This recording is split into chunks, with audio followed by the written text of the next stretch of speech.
चलो साथियों, हम पढ़ रहे हैं पेपर 2, CGPSC मेंस का हम पढ़ रहे हैं पेपर 2 और टॉपिक का नाम है निबंध। निबंध में हम देखते हैं कि हमें राष्ट्रीय और अंतर्राष्ट्रीय स्तर पर अलग अलग निबंध लिखने होंगे। तो अच्छा निबंध लिखने के लिए जरूरी है कि हम एक स्पेसिफिक फॉर्मेट को फॉलो करें। हर चीज का एक फॉर्मूला होता है, ऐसा नहीं कि आए और कुछ भी लिखना चालू कर दिए। यकीन मानिए, अगर आप उस फॉर्मेट को फॉलो भी कर लेंगे जिसके बारे में मैं चर्चा करने जा रहा हूँ, तो आप किसी भी अनछुए टॉपिक या अनछुए पहलू पर भी आप अच्छा निबंध तैयार कर लेंगे, है ना। तो उसी को आज हम देखने जा रहे हैं, निबंध लेखन की प्रक्रिया। निबंध लेखन की प्रक्रिया। तो चलिए हेडिंग डालिए, निबंध लेखन की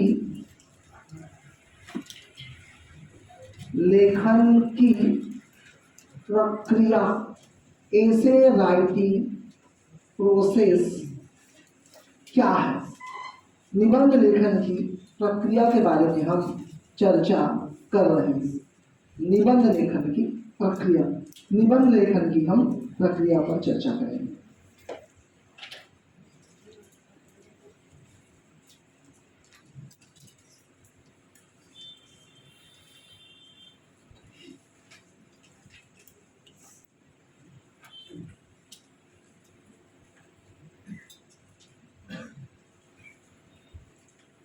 ओके एवरीवन, निबंध लेखन की प्रक्रिया में कई ऐसे चरण आते हैं। पहला चरण होता है चरण नंबर 1। अगर चरणों की बात करूं मैं तो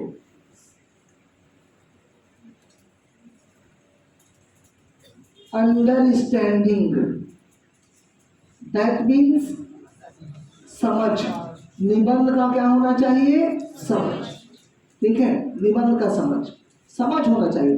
अंडरस्टैंडिंग द टॉपिक, ठीक है, समझ होना चाहिए, अंडरस्टैंडिंग होना चाहिए।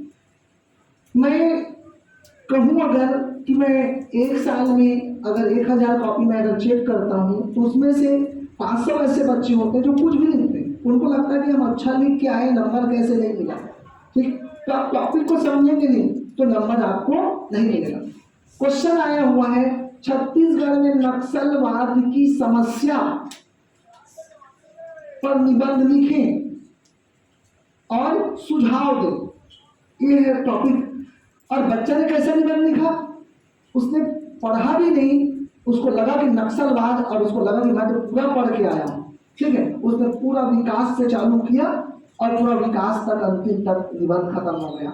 पश्चिम बंगाल के फलाना जगह से नक्सलवादी ग्राम से नक्सलवाद उदय, पूछा ही नहीं उदय और विकास। अगर बताना है तो बोला ही मैं बताओ और खत्म करो। समस्या पूछा है, समझ रहे बात को। उसके पीछे कौन से कारण है, हम उस समस्या को आइडेंटिफाई करना है, उसके पीछे रीजन को आइडेंटिफाई करना है, फिर उस समस्या का समाधान ढूंढना है और हमको सुझाव देना है और अच्छा डिस्कस देखना है। नक्सलवाद करने से कौन कौन से बैरियर्स आ रहे हैं स्टेट में, ठीक है, इन बिंदुओं को लिखना है। और ये उस बच्चे ने क्या किया, पूरा नक्सलवाद क्या गया, उद्भव और विकास जब पूछा ही नहीं है। That way to understanding the topic, पहला चीज। दूसरा चीज तो समझना है, ऐसे कई टॉपिक्स होंगे, है ना, तो आपको उन टॉपिक को समझ के लिखना है। अगर मैं बोलूं कि जलवायु परिवर्तन पर, है ना, जलवायु परिवर्तन पर निबंध लिखने के लिए बोलूं, अगर केवल जलवायु परिवर्तन लिखा है, जलवायु परिवर्तन पर लेख लिखें, ठीक है, तब अपने हिसाब से बताइए जलवायु परिवर्तन का कारण क्या है, कौन सी समस्या उत्पन्न हो रही, क्या प्रयास किया गया, क्या सुझाव देना है। अगर केवल नक्सलवाद पर लेख लिखे, ऐसा टॉपिक आया तो लिखिए उद्भव कहाँ से हुआ, विकास कहाँ से हुआ, फैला कैसे, छत्तीसगढ़ में कैसे आया, छत्तीसगढ़ में क्या प्रॉब्लम क्रिएट कर रहा है। तो first thing is understanding the topic. Second one is extending, okay, extending the topic, फैलाओ।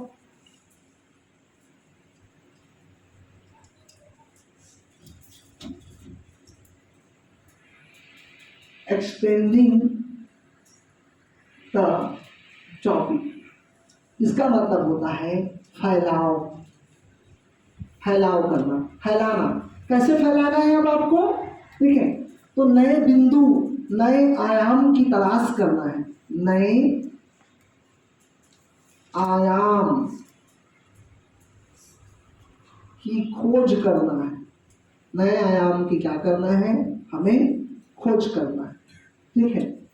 फैलाओ नए, ठीक है, हमको ठीक एक अलग इसमें अपना दर्शन देना, अपना दर्शन या अपनी दृष्टि हमें इसमें डालनी कि मैं क्या सोचता हूं, मैं क्या सोचता हूं। नक्सलवाद छत्तीसगढ़ के लिए आज एक नासूर बन चुका है, और जब तक इस समस्या को नहीं खत्म कर लेंगे, ठीक है, तब तक छत्तीसगढ़ का गढ़बो नवा छत्तीसगढ़ की संकल्पना साकार नहीं होगी। इस दिशा में छत्तीसगढ़ सरकार ने क्या प्रयास किया है, इसको देखना होगा। हम इस प्रकार से अपने दृष्टिकोण, या कुछ लोग बोलेंगे कि नहीं नक्सलवादी अपने ही लोग हैं, इनको समझाया जाए, ठीक है, इनको मुख्य धारा से जोड़ा जाए, ये भी मेरी दृष्टि हो सकती है। या मेरी दृष्टि ऐसी भी हो सकती है कि आखिर ये नक्सली क्यों बने, क्या कारण रहा इनके नक्सलवाद का रास्ता अपनाने का, ठीक। तो इसकी पृष्ठभूमि देखनी पड़ेगी कैसे, तो इन चीजों पर आप ध्यान दें। तो नए आयाम की खोज और अपना दर्शन, अपना दृष्टि देने की बात होगी। क्लियर है बात, ठीक है। जैसे कि अपन अगर गौठान योजना पर निबंध लिख रहे हैं, ठीक है, तो उस जब टॉपिक को फैलाएंगे गौठान योजना के लिए, तो हम बता देंगे कि गौठान योजना की आवश्यकता इसलिए पड़ी क्योंकि हमें ग्रामीण विकास पर ध्यान देना था, जैविक खेती की ओर जाना था, लोगों को रोजगार देना था। ऐसे टॉपिक्स की आपको क्या करना पड़ेगा, खोज करना पड़ेगा। तो दो टॉपिक हो गया, understanding and extending the topic, extending the topic, ठीक है। ओके, आगे चलते हैं। अब चलते हैं formatting the topic. Third one is formatting the topic, formatting the topic, ठीक है। चलिए फॉर्मेटिंग द टॉपिक, हम फॉर्मेट बनाते हैं, formatting the topic. Formatting the topic का मतलब क्या होता है, रूपरेखा बनाना, रूपरेखा बनाना। कैसे रूपरेखा बनाएंगे निबंध के लिए, फॉर्मेट, बिना फॉर्मेट के तो निबंध लिखने हमको जाना ही नहीं, फॉर्मेटिंग बनाएंगे ही बनाएंगे हम। फॉर्मेटिंग रूपरेखा तैयार करना, ठीक है। चलिए देखते हैं, ठीक। तो फॉर्मेटिंग सबसे पहला, कल मैंने फॉर्मेट बनाने की कोशिश किया था आपके लिए, ये जरूरी है। तो पहले समझोगे आप, पढ़ोगे, उसको कई बार पढ़ना है आपको, टॉपिक क्या बोल क्या रहे हैं अंडरलाइन करो, ठीक है, टॉपिक को समझना। ओके, एक चीज समझ में, और एक चीज आएगा, जितने हेडिंग में क्वेश्चन लिखा है उतने हेडिंग में आपका आंसर भी लिखना चाहिए। समझ से मतलब वही है, एक्सटेंडिंग द टॉपिक, फैलाव करेंगे, फैलाव करेंगे मतलब इसी में एक पॉइंट जोड़ देते हैं, फैलाव में, ठीक है। नया आपको खोज, जितने हेडिंग में क्वेश्चन है, आंसर भी उतने ही हेडिंग में देना है। आप आंसर भी उतने हेडिंग में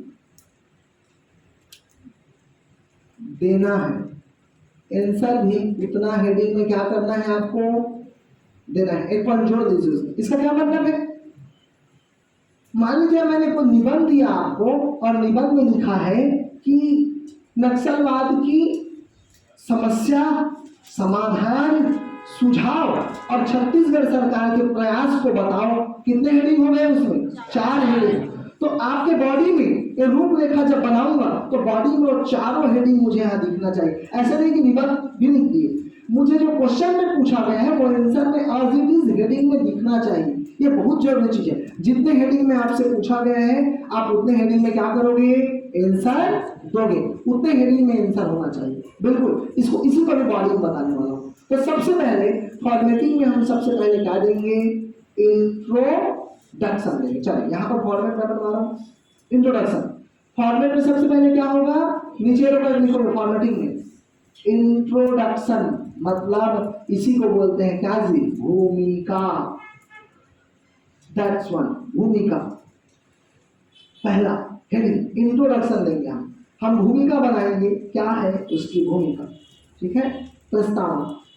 अब लिखने का तरीका क्या है प्रस्तावना को, ठीक है। प्रस्तावना लिखने का तरीका क्या है, प्रस्तावना हमेशा याद रखिएगा। भूमिका जो है ये थ्योरी में रहेगा, हेडिंग नहीं डालोगे आप भूमिका के लिए, ठीक है। हमेशा भूमिका किस में रहेगा, थ्योरी में रहेगा, always be in theory. Theory में एक चीज भूमिका, इंट्रो बनाएंगे हम, भूमिका।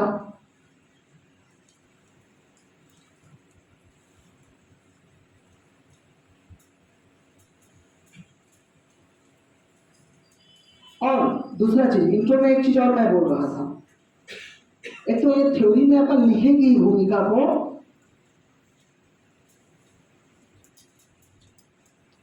लगभग शब्दों की संख्या होगी। आप एक पैराग्राफ, आपके पास एक पेज है, पूरा एक पेज है। कई बच्चे क्या करते हैं, एक पेज में इंट्रो लिख देते हैं, वो गलत तरीका है। अब पूरा का पूरा एक पेज में अगर 20 लाइन या 20 लाइन का एक पैराग्राफ बना देते हैं, वो भी गलत तरीका है। हार्डली एक पैराग्राफ आप 6 से 8 लाइन से 6 लाइन से ज्यादा नहीं बनाओगे। कितने लाइन बनाओगे, मैक्सिमम 6 लाइन पैराग्राफ आपका बनना चाहिए। दूसरा चीज, मैं ऐसा मानता हूँ इंट्रो दो और जो क्वेश्चन में जो पूछा गया है वो पहले पेज से आधा पेज से चालू हो जाना चाहिए, तब जांचने वाले को लगता है कि हाँ इसने निबंध की शुरुआत यहीं से कर दी। ये यूपीएससी निबंध नहीं है जिसमें इतना बड़ा निबंध लिखोगे, 750 शब्द में निबंध लिखना है, जल्दी से बोल के अपने बातों को निपटाना है। बात समझ गए ना, ठीक है। इसलिए कोशिश करना है हमको इंट्रो जो है मैक्सिमम कितने लाइन का बनाना है, 6 से 8 लाइन, इससे ज्यादा इंट्रो नहीं बना सकता, मत देना इससे ज्यादा जगह। क्लियर बात, मैक्सिमम हम इंट्रो में कितना बनाएंगे, 6 से 8। अब तो थ्योरी में लिखना है उसको, अब आ गए अपन 8 लाइन, हो गया थ्योरी 8 लाइन। अब चाहो तो इंट्रो के बाद आप यहीं पर एक अच्छा सा स्लोगन, जैसे मैं कल अच्छे स्लोगन आपको बोल रहा था ना, ठीक है, उन चीजों को आप लिख सकते हो, तो स्लोगन लिख सकते हो, ठीक है। अब इंट्रो की शुरुआत कैसे करना है ये अलग टॉपिक है, आगे बताऊंगा मैं इंट्रो की शुरुआत कैसे करना है, ठीक है।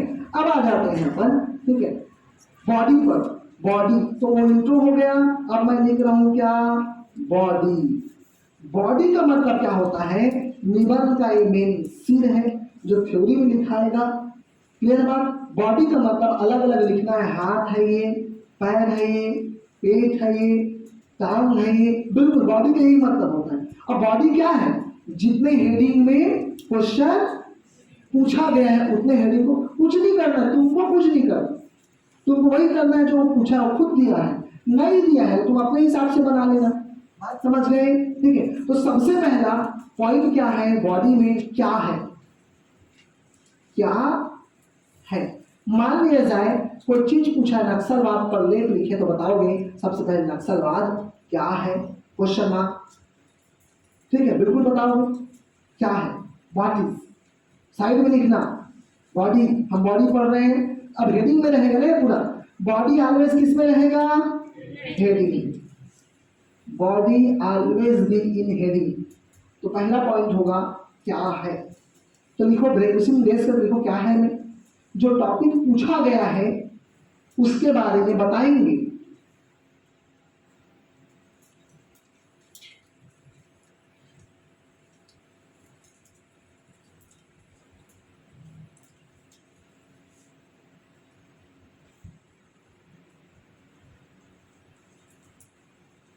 ओके रिवर, ठीक है। अब आ जाते हैं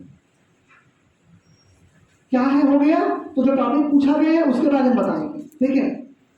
अब लिखेंगे अपन क्या, आवश्यकता।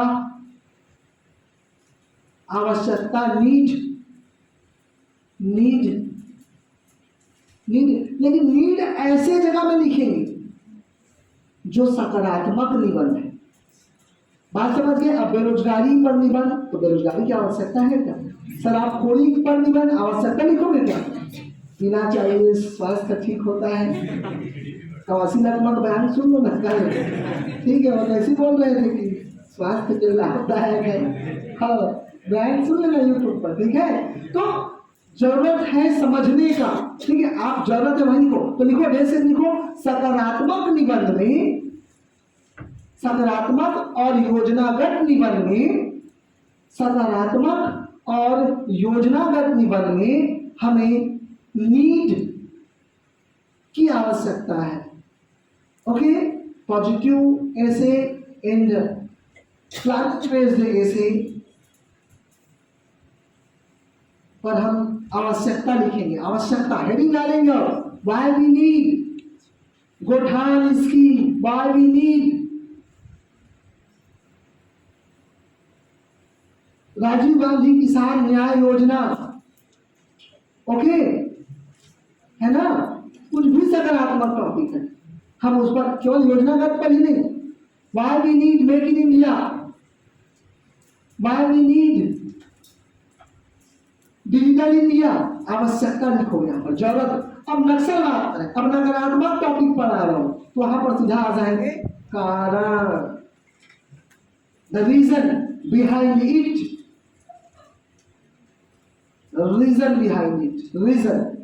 तो ऐसे नकारात्मक चीजों की, ऐसे नकारात्मक निबंध होते, तो देखिए जो नकारात्मक है, जो समाज पर हानिकारक प्रभाव डालता है, उस पर हमें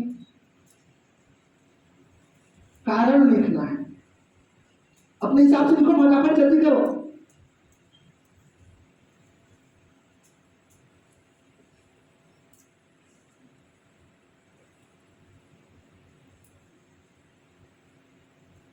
अब आ जाए प्रभाव, इंपैक्ट। अब प्रभाव तो दोनों का पड़ेगा, डिजिटल इंडिया का भी प्रभाव पड़ेगा, नक्सलवाद का भी प्रभाव पड़ेगा। समझ रहे बात को, प्रभाव तो इंपैक्ट, इंपैक्ट पढ़ना चाहिए।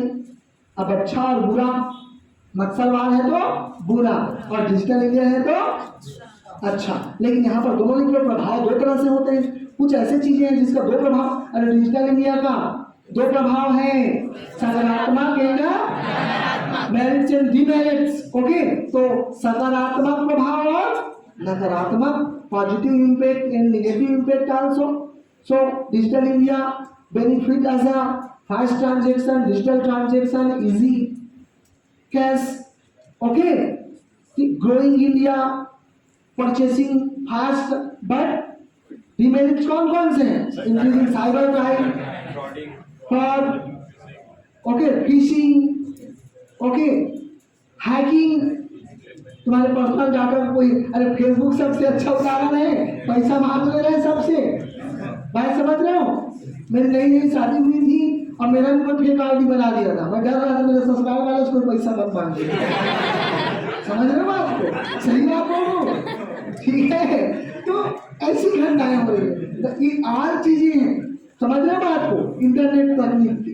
क्लियर है बात, ठीक है, हाँ सच्ची घटना बता रहा हूँ ना, ठीक है।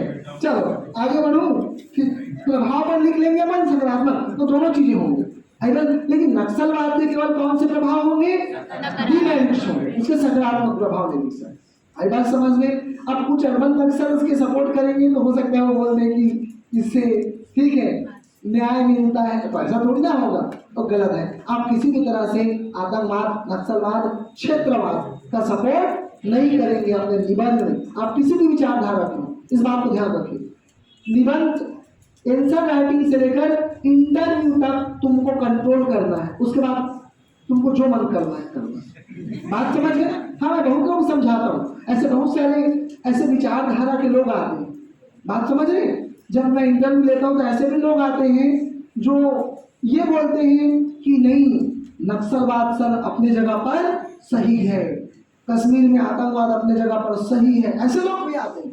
मैं उनको समझाता हूँ बेटा इंटरव्यू तक बस लोग जाकर पोस्ट लेना चाहता है, फिर अपने विचारधारा को जिंदा रखे रहना, नॉट गुड ना, नॉट फेयर। आप ऐसा बोल नहीं सकते, आप नहीं बोल सकते कि नक्सलवादी केवल शोषण से बने, आई बात समझ में, ठीक है, ये गलत है ना।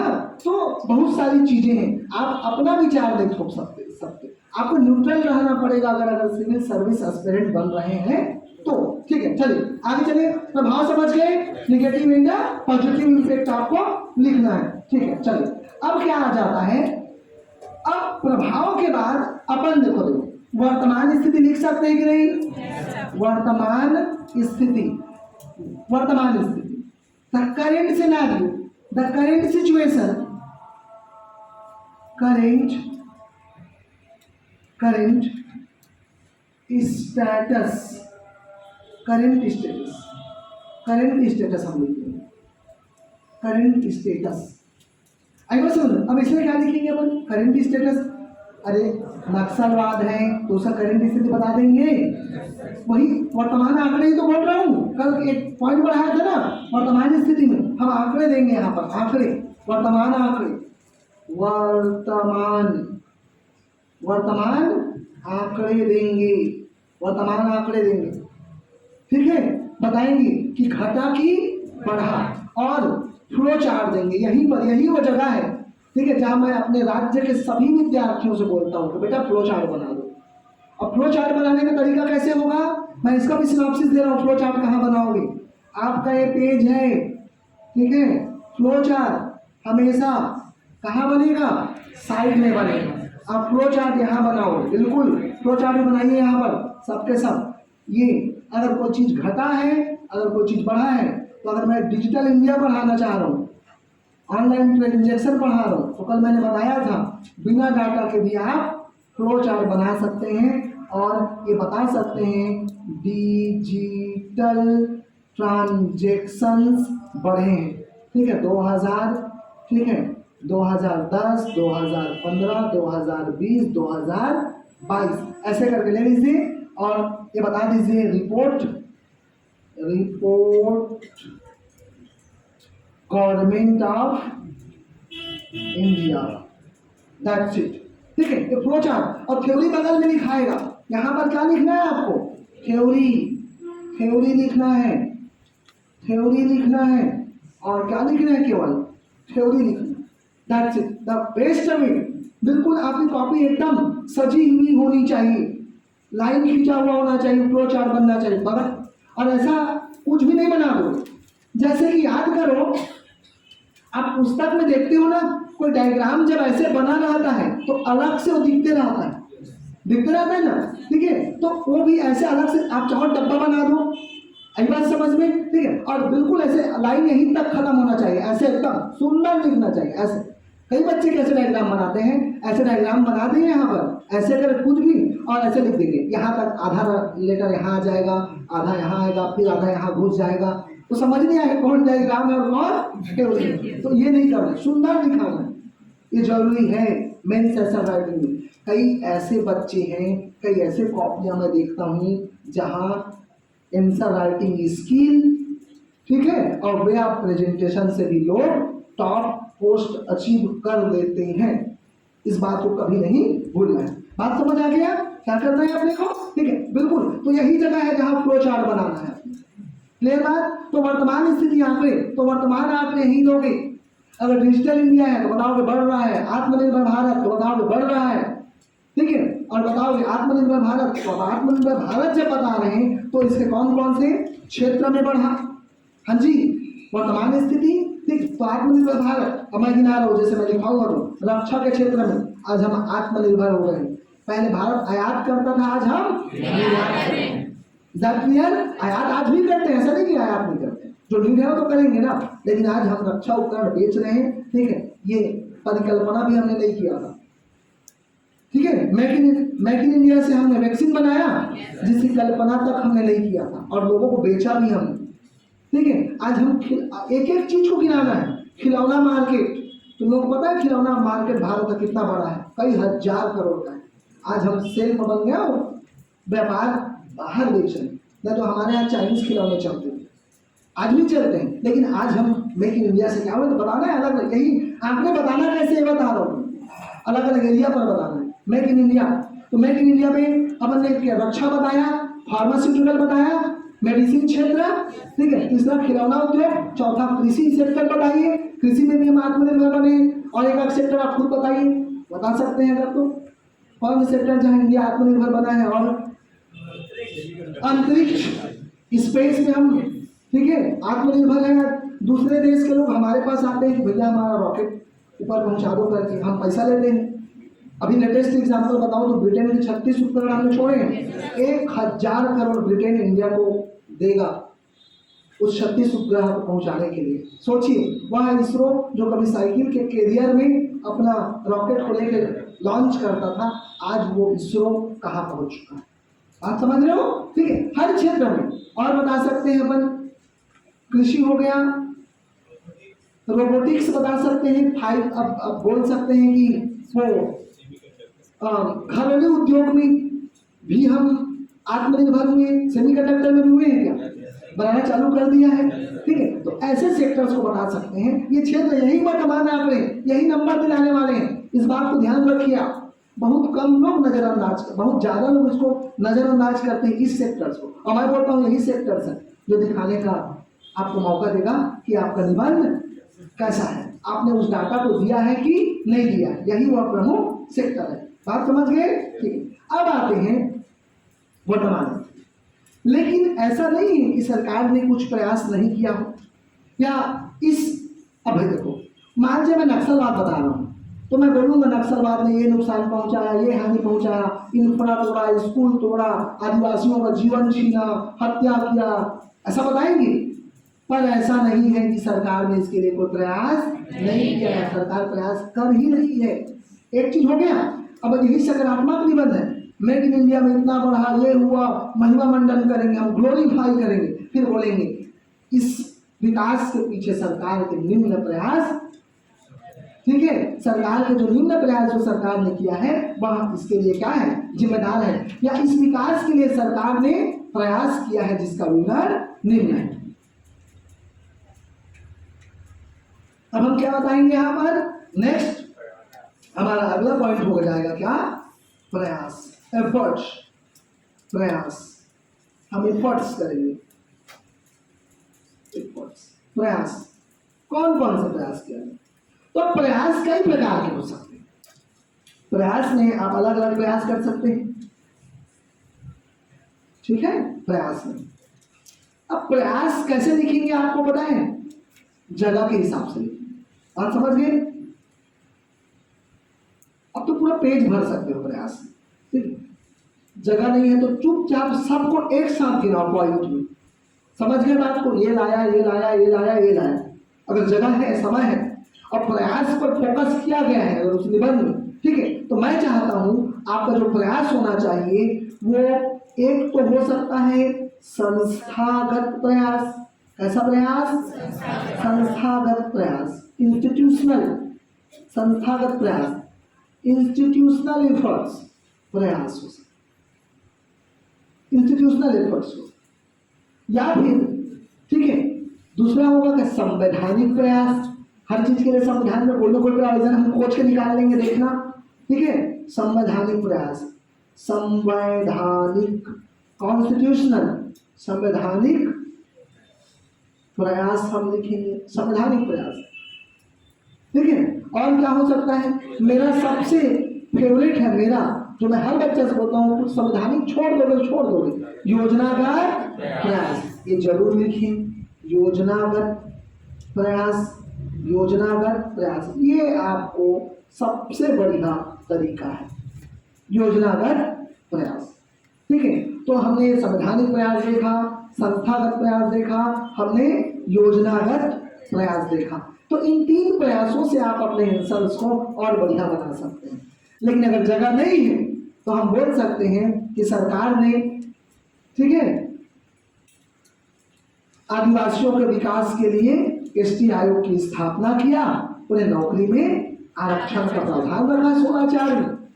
ठीक है, उनके अत्याचार के लिए संसद ने, ठीक है, एसटी एक्ट 1989 बनाया, और उनके आर्थिक विकास के लिए, ठीक है, तेंदुपत्ता संग्रहण योजना, स्वास्थ्य विकास के लिए चना वितरण योजना, और एनीमिया जैसे रोगों के इलाज के लिए 45 चावल वितरण योजना चालू किया है। ये एक पैराग्राफ में आपने सबको संजो दिया। जो बात समझ रहे हैं, बात को जगह के हिसाब से काम करना, हमेशा आज से बात को ध्यान देना है। ठीक है, अच्छा निबंध, और आप अच्छा निबंध तब लिख पाएंगे ना जब सभी के लिए जगह देंगे अपने कॉपी में। बात समझ गए? ये नहीं कि पूरा प्रयास डाल दी, कई बच्चे क्या करते हैं, उनको समझ नहीं आता क्या लिखो, तो पूरा योजना को पूरा सूत्र छाप के आ जाते हैं, तो ऐसा नहीं काम चले। हो गया प्रयास, समझ आया? 3 प्रयास और बहुत सारे प्रयास हैं, लेकिन नहीं मजा आने वाला है। दूसरा जो प्रयास है वो यही मेन प्रयास है, योजनाबद्ध, संवैधानिक और संस्थागत।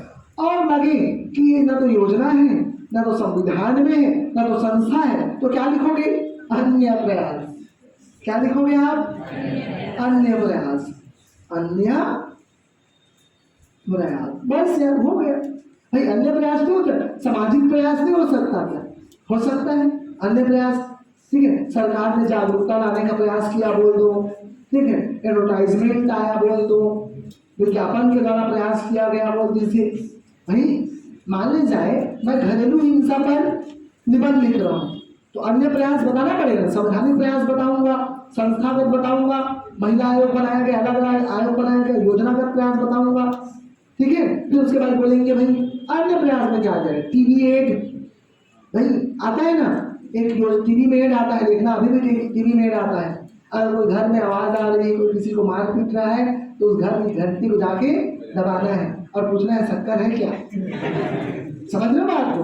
तो ऐसे टीवी में एड आते हैं, तो एड के माध्यम से, जागरूकता के माध्यम से आप टीवी में एड दे सकते हैं कि हिंसा बर्दाश्त न करें। अगर आज हिंसा बर्दाश्त करते हैं तो कल हिंसा आपके ऊपर होते रहेगा। ऐसे टाइप से एड्स आते हैं टीवी में, बात समझ रहे हो ना? तो कुछ दिमाग में एक्स्ट्रा आए ना, फटाक से डालो अन्य प्रयास, बात खत्म हो जाता है, ठीक है। अब ये बॉडी इतना दिखना चाहिए, बिल्कुल हेडिंग बगल में क्या लगना है? डॉट लगाओ, बिल्कुल ऐसे करके डॉट ऐसे लगा होना चाहिए, और एक बार अंडरलाइन, 2 बार नहीं ना, एक बार अंडरलाइन, हेडिंग अलग से लिखना चाहिए। कई लोग क्या करेंगे, हेडिंग यहाँ से लिखेंगे और फिर यहाँ नीचे भी लाइन होगा, तुमको याद रखना है नीचे की लाइन से भी लिखना है ना, छोड़ना नहीं है। कॉलेज की कॉपी नहीं, ध्यान रखो। आई बात समझ में? तो हमने बताया, ठीक है, क्या है आवश्यकता, कारण, प्रभाव, वर्तमान स्थिति और सरकार के प्रयास। पर इन प्रयासों के बावजूद क्या ये प्रयास नाकाफी नजर आते हैं अगर नक्सलवाद रोकना है? या फिर बोलिए इन प्रयासों के अलावा निम्न बिंदुओं पर भी ध्यान देने की आवश्यकता है, और ये आपको बेहतर सिविल सर्विस एस्पिरेंट बनाता है। मैं मानता हूं जितना अच्छा सुझाव उतना अच्छा, ठीक है, आप कलेक्टर बनेंगे, ठीक है। तो अगला पॉइंट क्या है? सुझाव। सुझाव का हेडिंग क्या हो सकता है? सुझाव या तो फिर आगे की राह, हाँ जी, आगे की राह, फिर ऐसा हेडिंग हो सकता है। सुझाव हेडिंग डालो, कोई दिक्कत नहीं। आगे की राह हेडिंग डालना है, कोई दिक्कत नहीं। या एक हेडिंग और दीजिए तो समाधान, समाधान।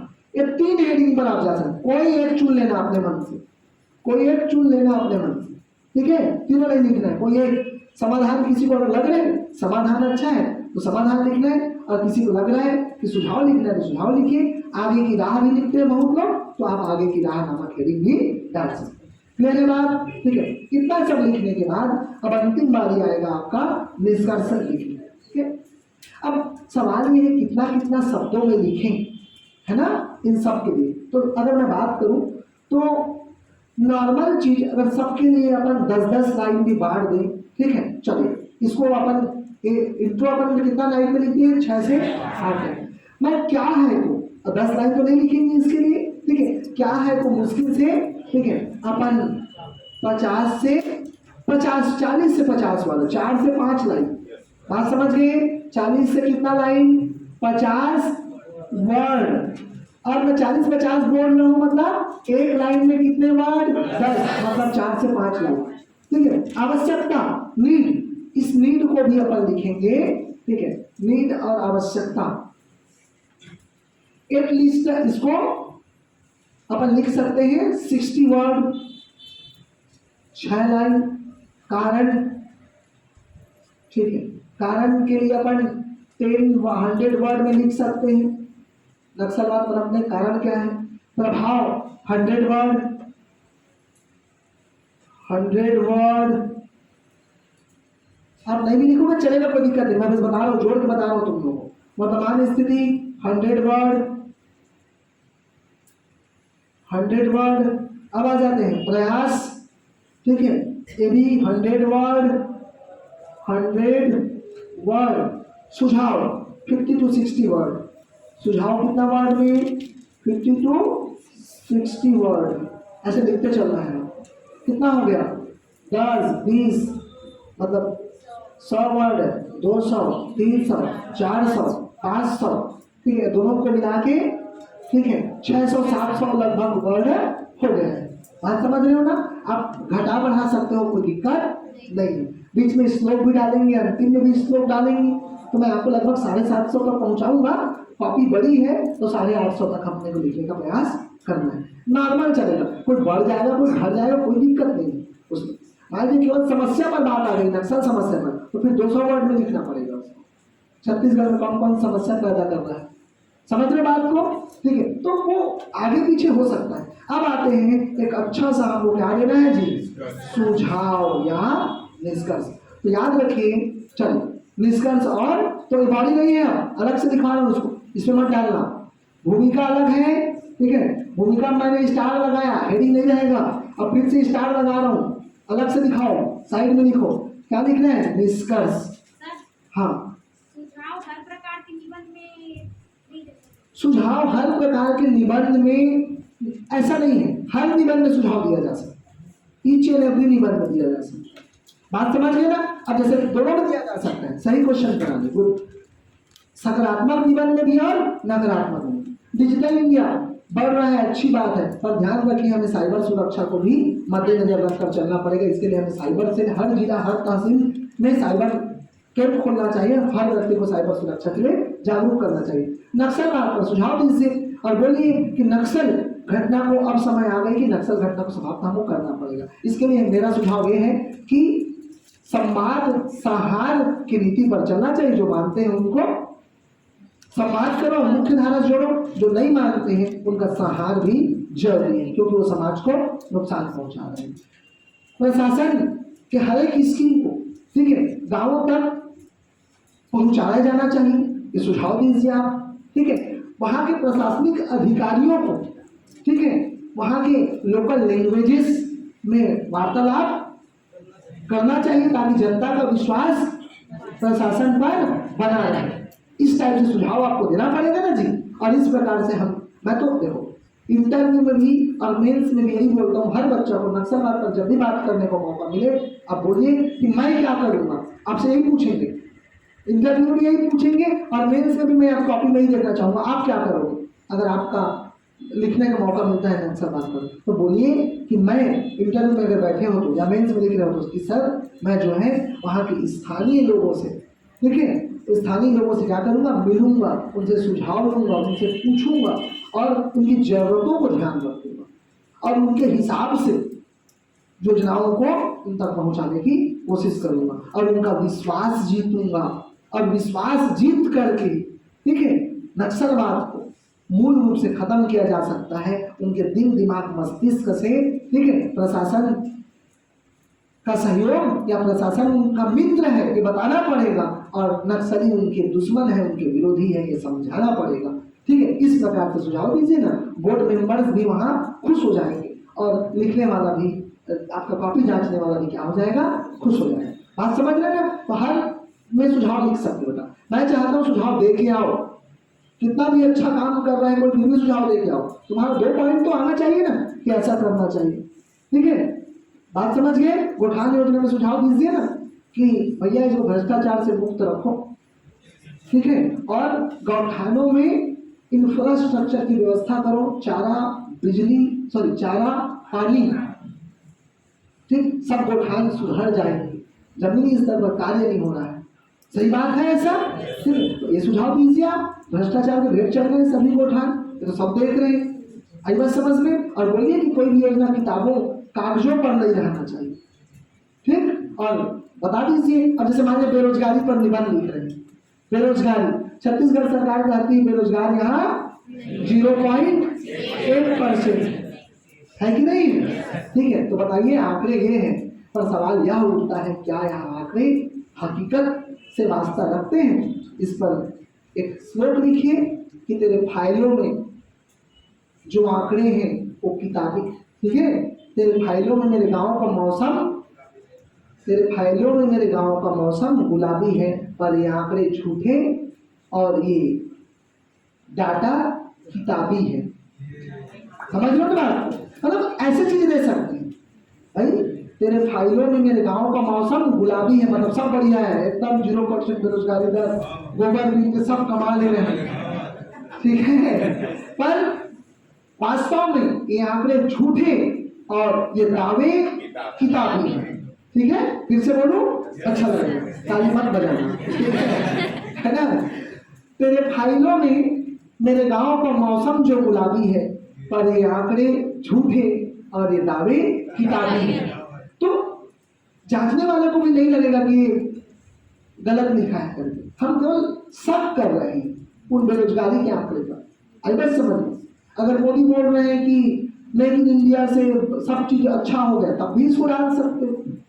बात समझ रहे हो ना, ठीक है। तो कोई भी चीज नहीं, चलिए आगे बढ़ते हैं अपन। निष्कर्ष पर आए, अंतिम धन्यवाद लेकर चलते हैं। हाँ, चुनौती को, अच्छा चैलेंजेस अपन छोड़ दिए, ठीक है, एक पॉइंट छूट रहे थे, चैलेंजेस।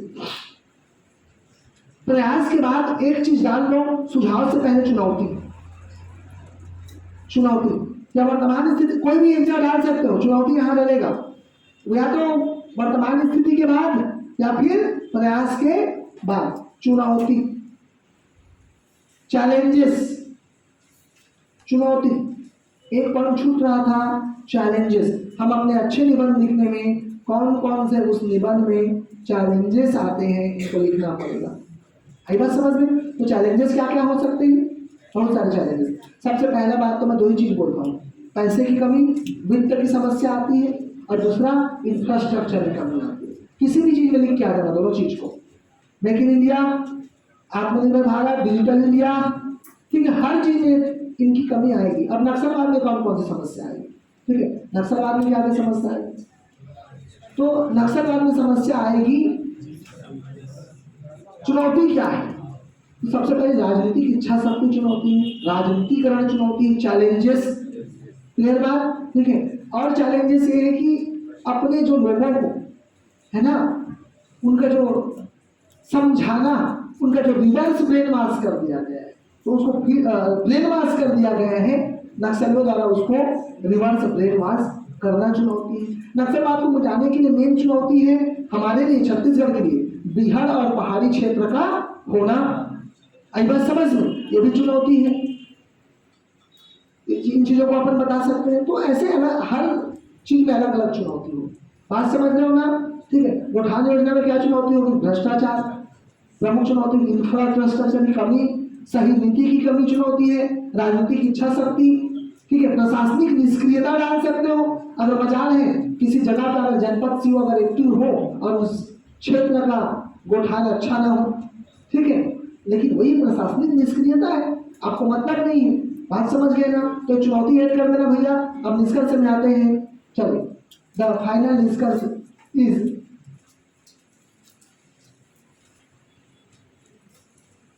देखिए निष्कर्ष हमेशा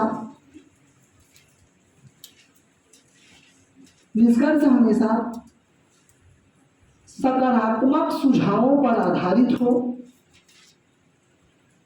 निष्कर्ष हमेशा सकारात्मक सुझावों पर आधारित हो और सुझाव मूलक हो,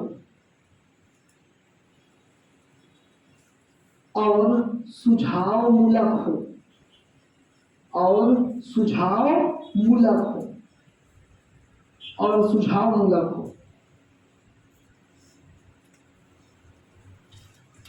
ओके, और सुझाव मूलक हो, सुझाव मूलक हो, तथा चेतावनी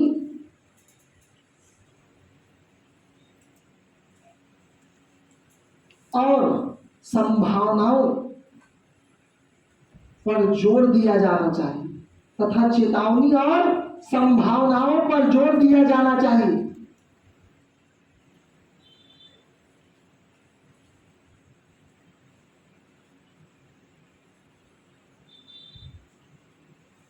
हो गया?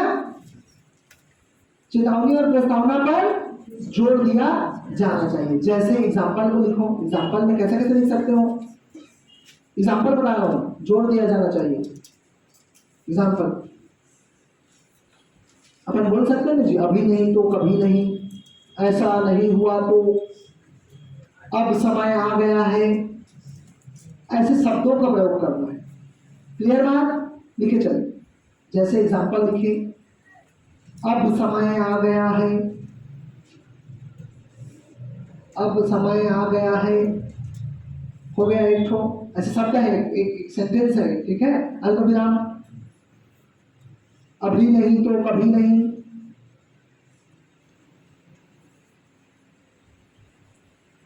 अल्पविराम, अभी नहीं जागे तो,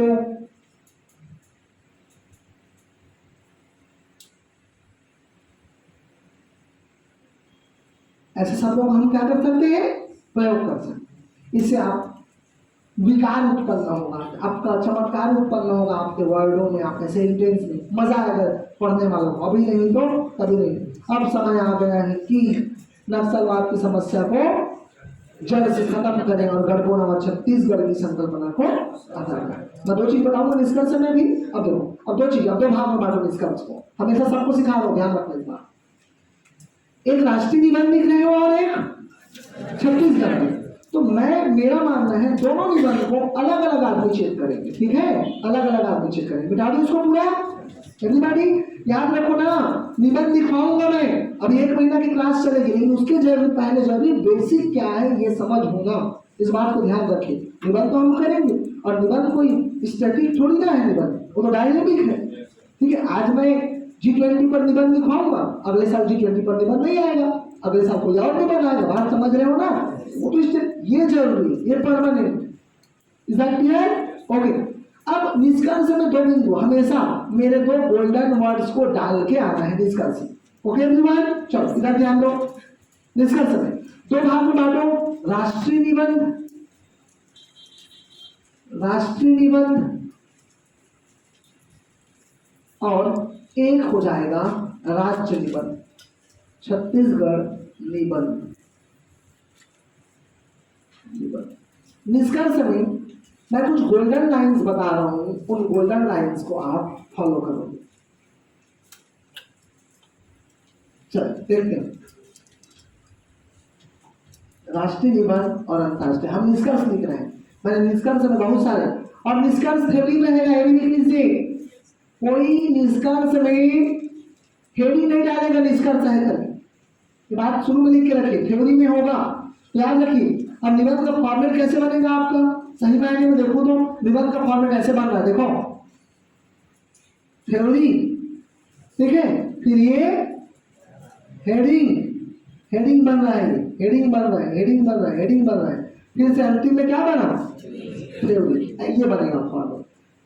ऑलवेज बी, ठीक है, the introduction should be in theory, in conclusion should be theory. कोई भी ऐसे भूल, वो 10वीं लेवल तक सही लगता है, प्रस्तावना और निष्कर्ष लिखना। अब नहीं, ठीक है, आप निष्कर्ष लिखना है तो ऐसे लिखो ना, निष्कर्षतः, कंक्लूजनली, दैट वी से, समझ रहे हैं बात को, तो ये तरीका सही रहेगा, उपयुक्त विवरण से, ठीक है, ऐसे सब प्रयोग। चलिए निष्कर्ष में आते हैं। निष्कर्ष में मैंने बताया कि हम सुझावमूलक, सकारात्मक, ठीक है, चेतावनी मूलक शब्दों का प्रयोग करेंगे। अगर ग्लोबल वार्मिंग की समस्या से नहीं निपटा गया तो वहां समय दूर नहीं जब पूरी दुनिया पृथ्वी में समा जाएगी। सही है ना, ठीक है, और सही बात भी है, ठीक है।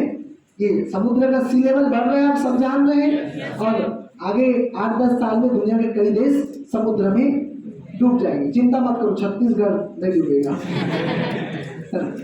ठीक है। हाँ, निष्कर्ष में आओ तो जितना लिखना है उतना लिखना।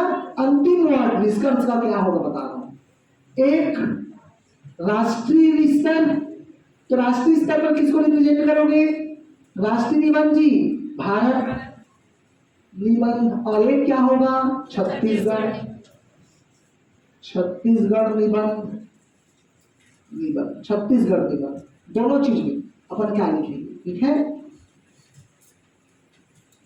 राष्ट्रीय निबंध कुछ भी बोलना अंतिम में, 2 निबंध में से एक निबंध, केवल एक निबंध, पहला निबंध, फर्स्ट निबंध, ठीक है, क्योंकि दोनों को अलग अलग चेक करने वाले हैं, टेंशन नहीं है, समझ रहे बात को।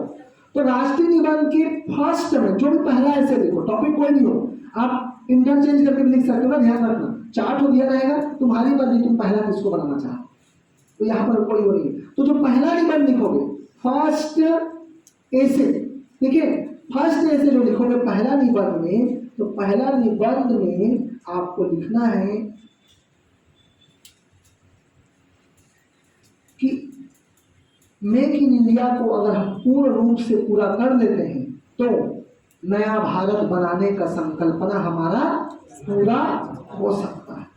या न्यू इंडिया कॉन्सेप्ट है कि नहीं है, कब तक बनाना है नया भारत, 2030 टारगेट है हमारा। न्यू इंडिया कॉन्सेप्ट को हम पूरा कर सकते हैं, बात समझ गए ना। तो यहाँ पर लिखेंगे ऐसा में ऐसा करेंगे तो ऐसा होगा, या ये नहीं होगा तो ये नहीं होगा, बात समझ गए ना।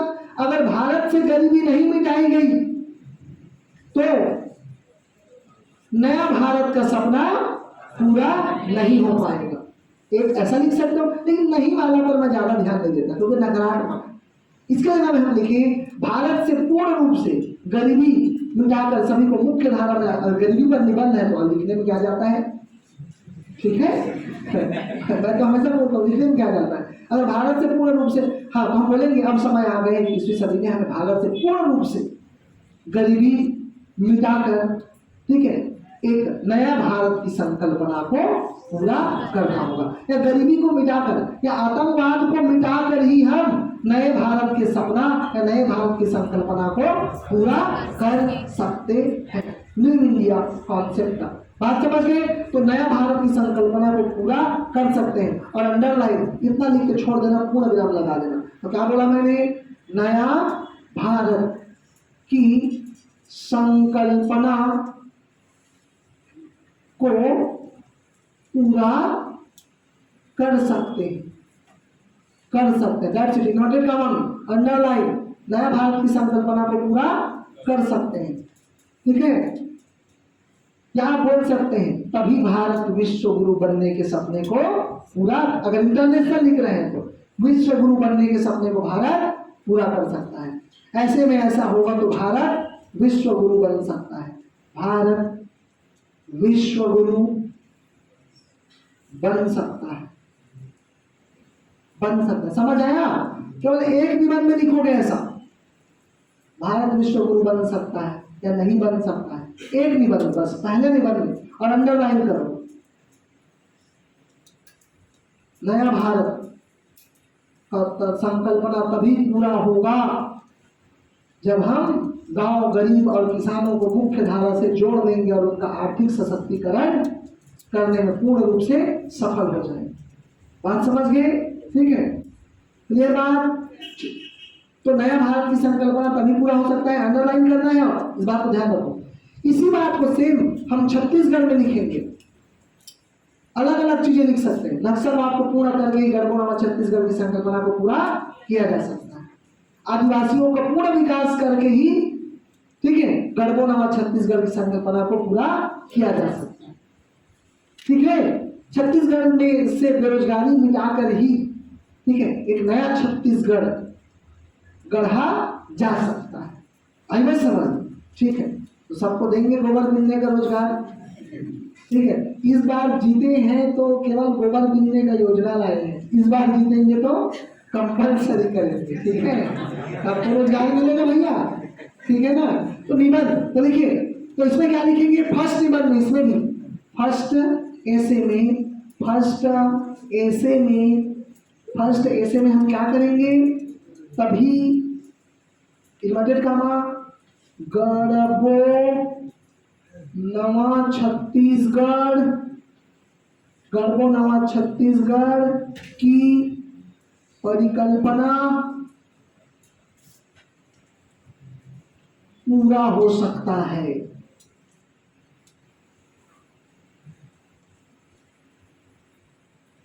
पूरा हो सकता है।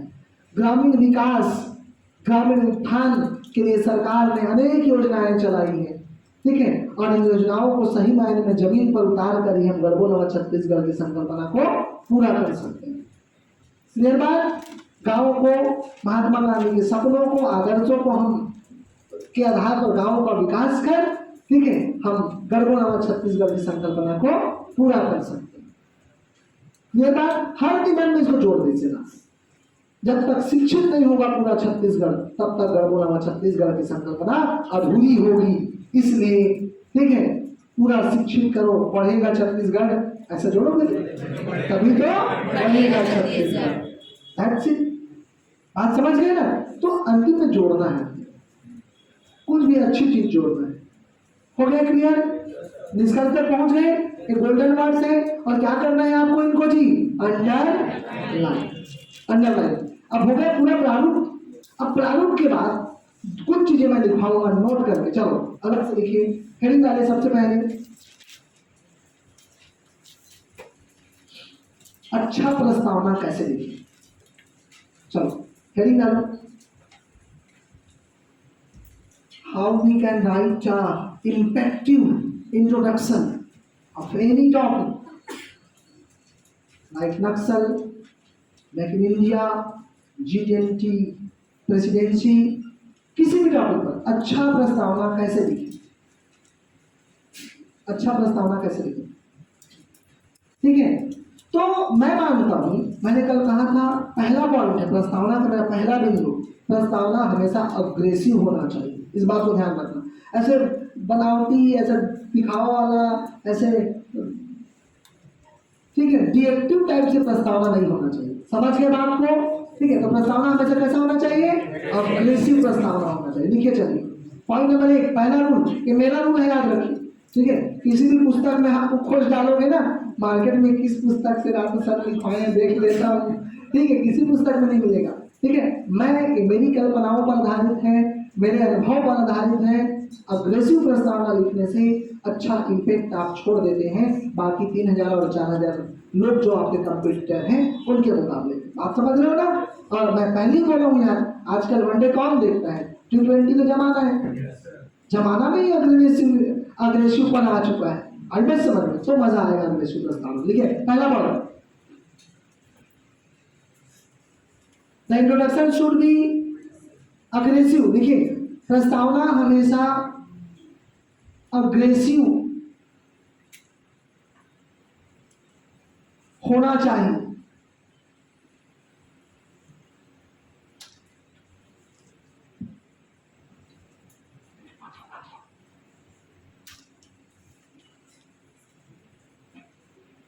प्रस्तावना हमेशा क्या होना चाहिए? अग्रेसिव।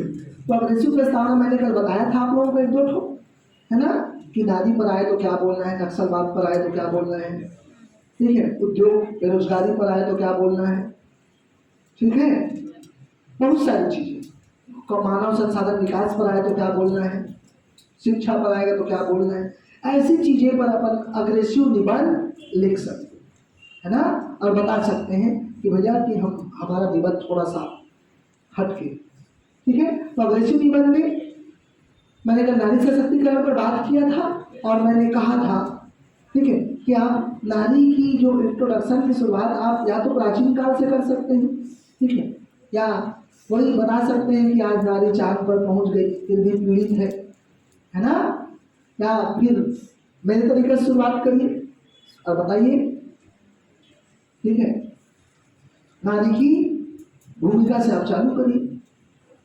नारी माँ है, नारी, ठीक है, बेटी है, स्त्री है, पत्नी है, वो हर धर्म हर कर्म निभाती है,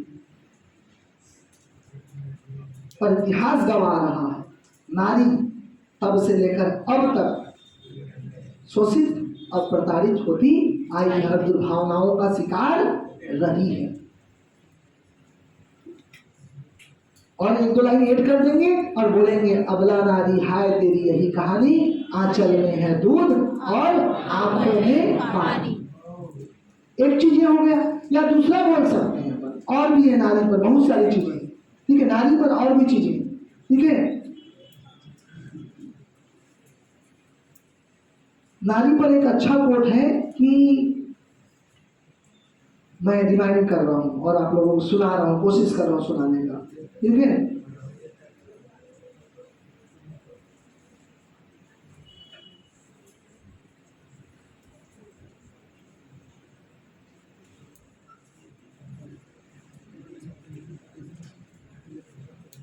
कब तक दायरों में रखेगी, कब तक दायरों में रखेगी पहचान अपने आप को। समय की ये मांग है, कब तक दायरों में रखेगी पहचान अपने आप को, समय की ये मांग है। ऐसा कुछ कोटेशन है, मैं भूल रहा हूँ, उसको लिखवाऊंगा जब लिखवाऊंगा, मेरे ही कोटेशन है, ठीक है, ये लिखवाऊंगा मैं, ठीक। बहुत अच्छा कोटेशन है, लंबा है, 4-5 लाइन का, अभी याद नहीं आ रहा है, ठीक। कब तक दायरों में रखेगी पहचान अपने आप को, हाँ कुछ ऐसा है, ठीक है। सारे रस्म ऐसा कुछ बनेगा, चलो छोड़ते हैं उसको, ठीक है। फिर आते हैं नक्सलवाद पर। तो नक्सलवाद पर मैंने बताया था कि हम बोल सकते हैं कि वो हमारा जो छत्तीसगढ़ है, सुंदर प्रकृति से सराबोर, खनिज संसाधनों से परिपूर्ण छत्तीसगढ़ है, पर इसकी पहचान आज भारत में एक लाल आतंक से ग्रसित राज्य के रूप में, जो छत्तीसगढ़ के लिए गर्व की नहीं शर्म की बात, ठीक है। और आज बहुत से अपन उसको साउथ से जोड़ेंगे और बोलेंगे कि ऐसे लोग जो छत्तीसगढ़ की मूल भावना से दूर हट चुके, मुख्य धारा से दूर हट चुके, ठीक है, उन्होंने आज नक्सलवाद का रास्ता अपनाया। तो मैं पूछना चाहता हूं ऐसे लोगों से जिन्होंने, ठीक है, बंदूक उठाया है, जो तुमने नक्सलवाद का रास्ता अपनाया है और अपनी धरती को खून से नहलाया है, ऐसा टाइप से 2-3 लाइन लिखे, फिर आगे नक्सलवाद चालू करें, है ना, ठीक है। ये हो सकता है, और बहुत सारी चीजें आतंकवाद पर बन सकते हैं, नारी सशक्तिकरण पर बन सकता है, ठीक है। एक आप कोई बताओ कोटेशन किसी के मन में हो, ठीक है, फिर मैं आगे बढ़ूं।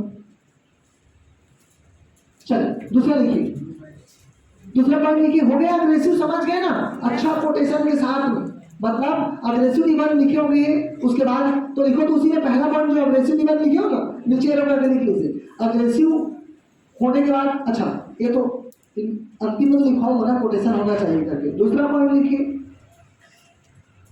निबंध को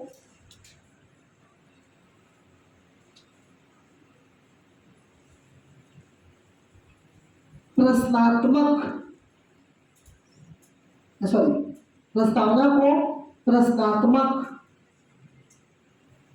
तरीके से खत्म कर सकते हैं, प्रस्तावना को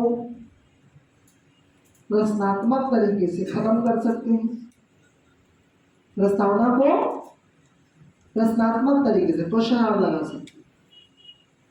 क्या लिखोगे, नक्सलवाद ने छत्तीसगढ़ को इतना अधिक हानि पहुंचाया है, ठीक है, इतने सारे लोग जान ली है, ये किया है, वो किया है, अब सवाल उठता है नक्सलवाद क्या है, क्वेश्चन मार्क।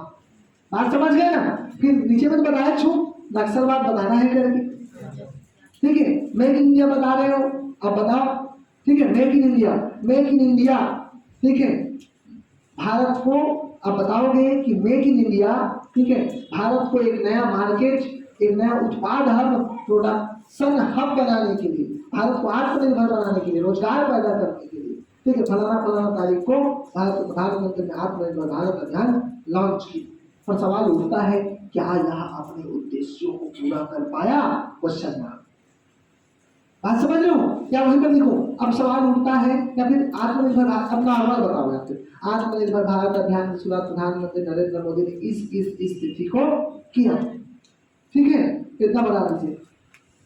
पर सवाल उठता है कि यह आत्मनिर्भर भारत अभियान क्या है, फिर बताइए नीचे में आत्मनिर्भर भारत अभियान क्या है, समझ रहे बात को, आत्मनिर्भर भारत अभियान। और बताएंगे हम आत्मनिर्भर भारत अभियान मतलब भारत में क्या करना है, सब चीज को बनाना है, लेकिन आत्मनिर्भर भारत का मतलब ये नहीं कि दुनिया से कट जाना है, दुनिया से और जुड़ना है।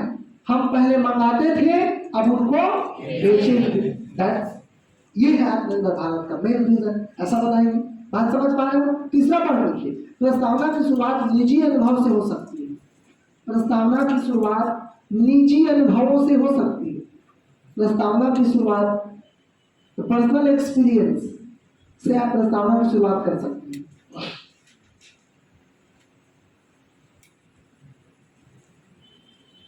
निजी अनुभव से, जैसे कि कैसे शुरुआत कर सकते हैं? मान लीजिए नक्सलवाद पर निबंध आ गया, ठीक है, नक्सलवाद पर निबंध आ गया है ना, ठीक है, तो आप निजी अनुभव, अगर आप बस्तर में रहे हैं, ठीक, तो कोई ना कोई आपको अनुभव हो जाएगा वहाँ। बस्तर की धरती में जैसे ही पहुंचोगे ना, कांकेर से क्रॉस करोगे, तुमको अलग फीलिंग आने लगेगी। बड़े बड़े आर्मी कैंप, बीएसएफ के कैंप दिखने लगेंगे, अलग रोंगटे खड़े हो जाएंगे तुम। आई बस समझ में, ठीक है। तो बताइए निजी अनुभव, ठीक है, अगर मैं लिखता तो कैसे लिखता? ठीक है, मैं लिखता, जब मैं दक्षिण बस्तर से मध्य छत्तीसगढ़ की ओर यात्रा कर रहा था, तब अचानक से बस रुकी और गोलियों की आवाज सुनाई दी, दन दन दन दन दन। समझ लो बात को, ठीक है। तब रोंगटे खड़े हो गए और मन में कल्पना आया कि मैं, ठीक है, नक्सलवाद की गढ़ बस्तर में, और हमारे बस को चारों तरफ से तब तक घेर लिया गया था। आई बात समझ में? ऐसे ऐसे अनुभव चालू कर सकते हो। या फिर बोलिए, जब मैं बस्तर की यात्रा पर था, तब मैंने बीएसएफ कैंप को देखा और वहाँ उनके, ठीक है, शूटिंग रेंज पर चलती हुई गोलियों के धड़धड़ाहट की आवाज़ सुनकर मेरे रोंगटे खड़े हो गए, ठीक है। और तब मैंने कल्पना किया कि ये वही सुरक्षा कर्मी है जो, ठीक है, नक्सलियों से हमारी रक्षा करते हैं। और तब फील्ड में होते और सही में गोलियां चलती होगी, तब क्या स्थिति होगी, यह सोचकर मेरा मन विचलित होने लगा। ऐसा पल था, ठीक है। यहाँ मैं लिखूंगा तो मैं तो लिखूंगा कि मैं शिक्षक था, नारायणपुर में मैं सेवा करता था, तो नक्सली मेरे से परेशान हो गए और मेरे को विधानसभा का चिट्ठा दिए। उसमें लिखा था कि चंद्रा जी आप अपने काम से काम रखिए, पर फिर भी मैं हार नहीं माना, मैं पढ़ाता रहा और अपनी सेवा देता रहा, जिसके लिए मुझे राज्य सरकार द्वारा सम्मानित किया गया। और मैंने नक्सलवाद को बहुत करीब से देखा है। मैंने नक्सलियों, ठीक है, नक्सली कैंप में, या जो ऐसे नक्सली जो सरेंडर्ड होते थे, उनके रिवर्स ब्रेन मास में भी सरकार मेरा साथ देती थी और मैं उनका रिवर्स ब्रेन मास करने जाता था और नक्सलियों से मिलता था, उनका हाल जानता था, चाल जानता था, ये भी बताऊंगा। और मैंने अपने, ठीक है, अपने सेवा के दौरान नक्सल पीड़ित बच्चों से या नक्सल पीड़ित परिवारों से भी मिला और जाना कि नक्सली कैसे, ठीक है, वो हत्या करने वाला ही बेटर है, कैसे वो लोगों का शोषण करते हैं, इसको भी मैंने नजदीक से पहचाना है। तो नक्सली, नक्सल पीड़ित सबको मैंने एकदम नजदीक से देखा है।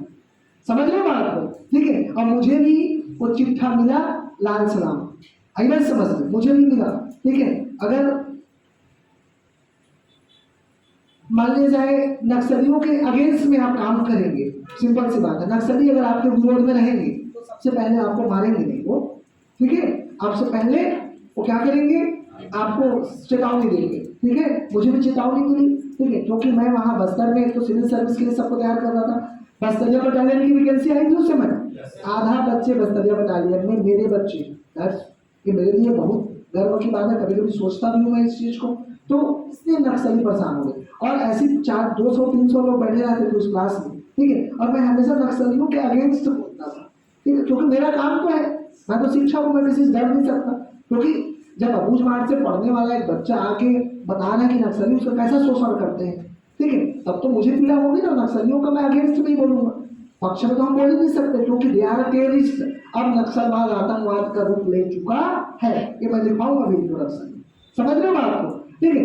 तो मेरे बच्चे बोलते भी थे वहाँ कि सर इस क्लास में कौन नक्सली बैठा है ये भी आप नहीं जानते, और सही बात है, समझ रहे हो बात को। और दूसरा चीज बताऊँ आपको, तो मैं जहाँ क्या बोलते हैं, जहाँ मैं नारायणपुर में फ्री में जहाँ कोचिंग पढ़ाता हूँ, जिन लोग नारायणपुर के होंगे लोग जानते होंगे, ठीक है, हमारा जो पढ़ाने के लिए मुझे जो दिया गया था, ठीक है, मैं वहाँ निःशुल्क कोचिंग पढ़ाता था, एज अ लेक्चरर मैं वहाँ था पॉलिटेक्निक में। उसके साथ साथ, ठीक है, मुझे ऐसा लाइब्रेरी दिया गया था, ठीक है, जो जंगल में था, समझ रहे हो, तो जंगल से होता है ना जी, वो लास्ट पारा में तो घर बना दिए वैसा टाइप से, ठीक है। और वहाँ कमल सिंह सोलवानी अभी कलेक्टर है ना, एसी के अध्यक्ष है ना, वो वहाँ कलेक्टर हुआ करते, आई बात समझ में, ठीक है। तो मुझे ऐसा जगह दिया गया था, लेकिन वहाँ फिर भी मैं क्लास लेता था, ठीक। तो वहाँ का जो चौकीदार था जो मुझे मिला था वो चाय पिलाता था और बोलता था, सर मैं जो आपको ये चाय पिला रहा हूँ ना, एक साल पहले नक्सलियों को चाय पिलाता था, यही इसी कुर्सी पर बोलता था। समझ लो ना बात, क्योंकि नक्सली लोग रात को आ जाते थे और मेरे चौकीदार को उठा कर चाय पीते थे उसे बनवा के। लेकिन धीरे धीरे दायरा बढ़ा प्रशासन का, तो नक्सली दूर होते गए और मैं वहाँ क्लास देता था। तो ऐसा मेरी जर्नी रही है, जो पर्सनल जर्नी है मेरी वो, तो बहुत एक्साइटिंग थी, बहुत कुछ सीखने को मिला और मज़ा भी आया, नक्सलवाद को नज़दीक से देखने का मौका मिला। ठीक है, तो बहुत सारे लोग होंगे जो इसी कमरों में बैठ के नक्सलवाद पर बात करते होंगे, नक्सलवाद पर भाषण देते होंगे, समझ रहे हो बात को। लेकिन ठीक है, मैंने उन चीज़ों को नज़दीक से और बहुत करीब से देखा। हो सकता है मेरे साथ भी कैजुअलिटी हो सकती थी, क्योंकि मैं उनके बार बार 2-3 बार लाल सलाम का जो चिट्ठा मिला उसको अनदेखा करके मैं तो अपना काम करता रहा। आई बात समझ, ठीक है। तो ये बहुत सारी चीजें रही नक्सलवाद के लिए। नक्सलवाद पर एक और, ठीक है, अपन अग्रेसिव प्रस्तावना कैसे डाल सकते हैं पता है? ठीक है, जैसे कई लोग बोलते हैं सर शोषण से नक्सलवाद पैदा हुआ। किससे पैदा हुआ नक्सलवाद? ठीक है, हम इसको जस्टिफाई कर देंगे। जस्टिफाई कैसे शोषण से नक्सलवाद पैदा हुआ? ठीक है, आपके सोच में हर चीज रहना चाहिए, आप हर चीज को प्रूव करने के लिए बैठे रहो। ठीक है, बताइए कि शोषण जब, ठीक है, वर्ग संघर्ष हुआ और उस जमाने में, उस जमाने, ठीक है, 1960, 70, 80 के जमाने में वर्ग संघर्ष हुआ और एक निम्न वर्ग या, ठीक है, लोगों का या उच्च वर्ग द्वारा निम्न वर्ग का जब शोषण किया गया तो उन लोगों ने क्या किया? शोषण से लड़ने के लिए बंदूक उठाया। आई बात समझ, और कहा कि लो जो तुम समझते हो बंदूक की भाषा, और कहा कि लो हमने उठा ली है बंदूक जो कि तुम समझते हो बंदूक की भाषा, तो लो ढाए ढाए ढाए ढाए, वहीं पर लिख देना है ढाए ढाए ढाए। ठीक है, और अब आगे बढ़ते हैं। ठीक है, पर पैराग्राफ चेंज करके बोलना है, पर तब नक्सलवाद शोषण से पैदा हुआ था, पर नक्सलवाद आज क्या हो चुका है? ये एक्सटॉर्शन, फिरौती, ठीक है, लूट, हत्या, है ना, और कुल मिला के ये शोषण का पर्याय बन चुका है। आज यहाँ आतंकवाद का रूप ले लिया है। आपको लिखना पड़ेगा, आप केवल शोषण पर डिपेंड नहीं कर सकते। बात समझ गए ना? ठीक है, चलिए आगे बढ़े। एक पॉइंट और लिखो, हो गया पर्सनल अनुभव, हो गया कैसे बताना है आपको, तो पर्सन, हाँ बैठ जाओ। ठीक है, पर्सनल अनुभव कैसे बताना है, जाओ। ठीक है, अगला लिखिए चौंकाने वाले शब्दों से। अगला लिखिए चौंकाने वाले शब्दों से आप शुरुआत कर सकते हो। अगला कैसे शुरुआत कर सकते हो? चौंकाने वाले शब्दों से। तो चौंकाने वाले शब्द क्या हो सकते हैं जी? मित्रों। इससे ज्यादा चौंकाने वाला शब्द मैंने आज तक नहीं सुना है कि नहीं? मित्रों। अब मान लीजिए नोटबंदी पर निबंध लिखना है, तो शुरू करो ना मित्रों, अब मोदी की भाषा में पॉजिटिव लिखो और सुनकर सब डर रहा है, ऐसा टाइप से, है कि नहीं? तो ऐसा शब्द मित्रों, ऐसा शब्द, तो चौंकाने वाला शब्द, तो ऐसा लिख सकते हो, आप बोल सकते हो। ठीक है, और चौंकाने वाला शब्द हो सकता है कि, बोलो एक तो बताओ।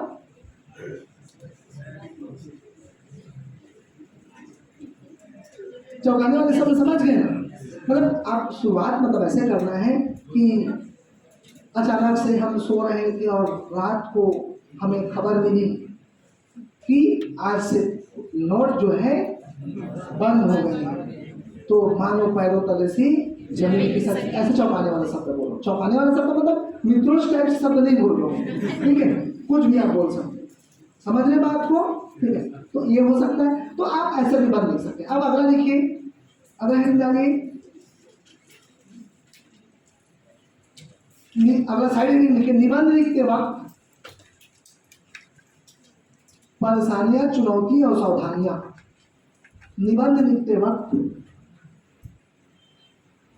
निबंध लिखते वक्त परेशानियां, चुनौती और सावधानियां। एक साथ लिखिए, निबंध लिखते वक्त परेशानियां, चुनौती और सावधानियां, तीनों को एक साथ लिखा हो। कौन कौन से परेशानी आएगी, कौन चुनौती और कौन कौन से सावधानी आपको बरतना है। ठीक है,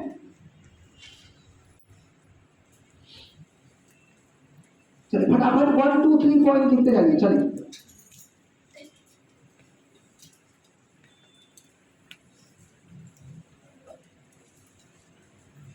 देखिए, पहला पढ़ो, टॉपिक को 2 से 3 बार पढ़ना है या 3 से 4 बार पढ़ना है। लिखिए जल्दी जल्दी, टॉपिक को 3 से 4 बार पढ़ना है।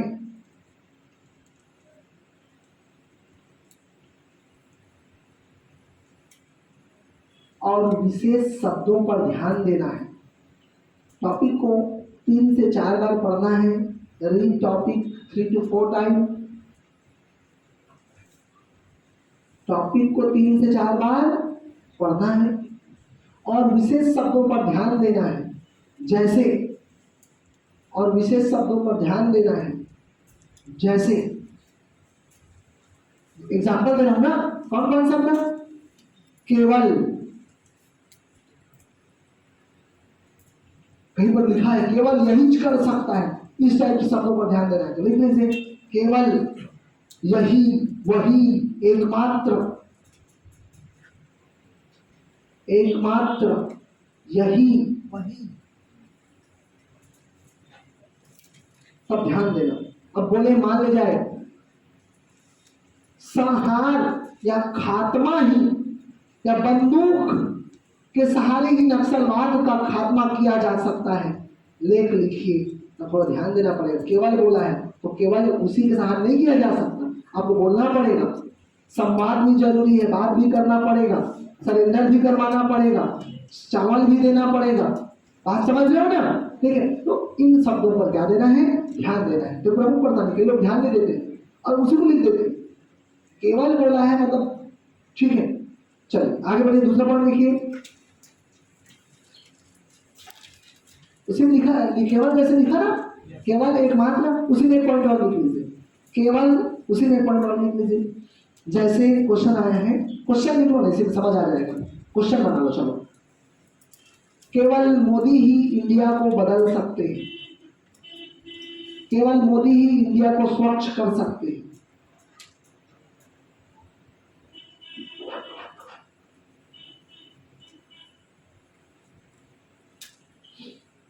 केवल मोदी ही इंडिया को, केवल मोदी ही इंडिया को स्वच्छ कर सकते। अब इस पर निबंध लिखना है तो आप बोलोगे केवल मोदी ही इंडिया को स्वच्छ नहीं कर सकते, उन्होंने प्रयास किया है, सबकी भागीदारी होनी चाहिए, तब होगा। अगर लिखिए क्वेश्चन नंबर 2, केवल पंचायती राज में महिलाओं को आरक्षण दे देने से, केवल पंचायती राज में महिलाओं को आरक्षण दे देने से, केवल पंचायती राज में महिलाओं को आरक्षण दे देने से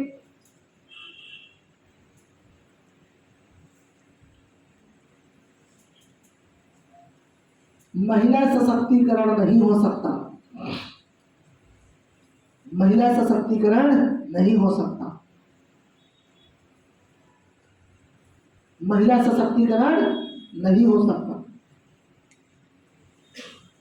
महिला सशक्तिकरण नहीं, मतलब वो बोल रहा है और क्या क्या करना चाहिए महिला सशक्तिकरण के लिए, आई बात समझ में? तो विधायिका में आरक्षण दो, ठीक है। आज तक तो संसद में पास नहीं कर पाए हम, सोच में बदलना पड़ेगा, मन को बदलना पड़ेगा, महिलाओं को सम्मान देना पड़ेगा, हमको अपनी जिम्मेदारी निभानी पड़ेगी, पुरुष प्रधान समाज के सोच से बाहर आना पड़ेगा, तब महिला सशक्तिकरण होगा।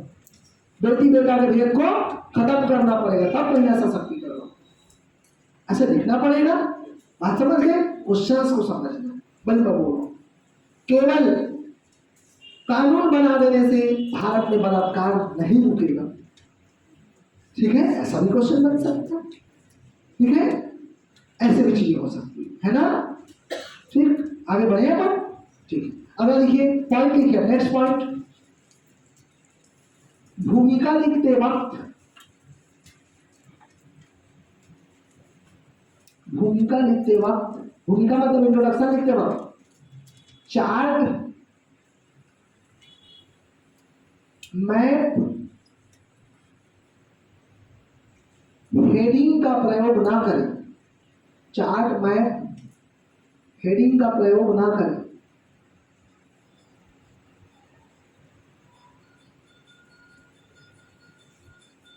अगला, प्रस्तावना को एक या दो पैराग्राफ से ज्यादा ना लिखें।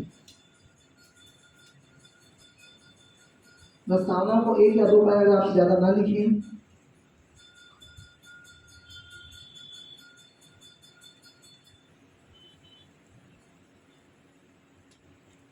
प्रस्तावना को एक या दो पेज से पैराग्राफ से ज्यादा ना लिखें, इस बात का हमेशा ध्यान रखें। बॉडी को पॉइंट में लिखें। बॉडी समझ गया ना किसको बोलते हैं? बॉडी, ठीक है, को पॉइंट हेडिंग में लिखे। सॉरी, बॉडी को किस में लिखना है? हेडिंग, ऑलवेज भी हेडिंग। और मैं देखूंगा तुम लोगों का पेपर लूंगा, 3 पेपर लूंगा, ध्यान रखना। छत्तीसगढ़, नेशनल इंटरनेशनल और एक मेगा टेस्ट, तीनों मौका दूंगा, ठीक। चलिए, हो गया। बॉडी को किस में लिखना है? हेडिंग में लिखना है। अगला पॉइंट, बॉडी को हेडिंग में लिखना है। नेक्स्ट लिखिए, प्रारूप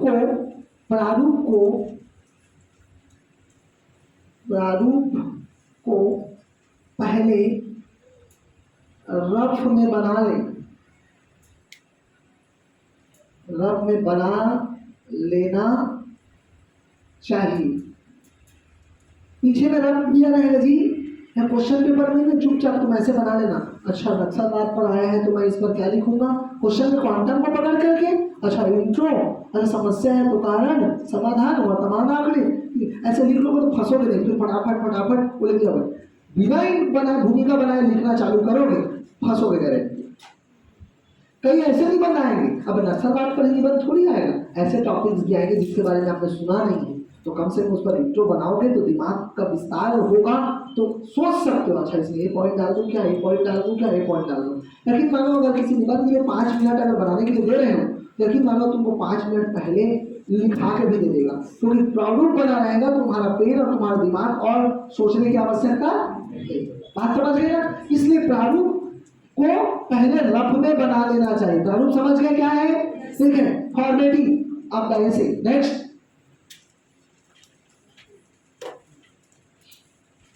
निबंध हमेशा आक्रामक होना चाहिए। देखिए, निबंध हमेशा आक्रामक होना चाहिए, खासकर प्रस्तावना।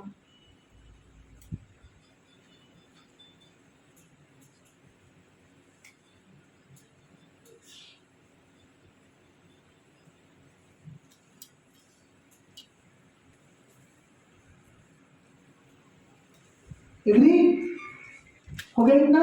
अब आते हैं प्रस्ताव। लिखिए अंतिम पॉइंट, प्रस्तावना के अंत में कोई श्लोक, कविता, प्रस्तावना के अंत में कोई श्लोक, कविता,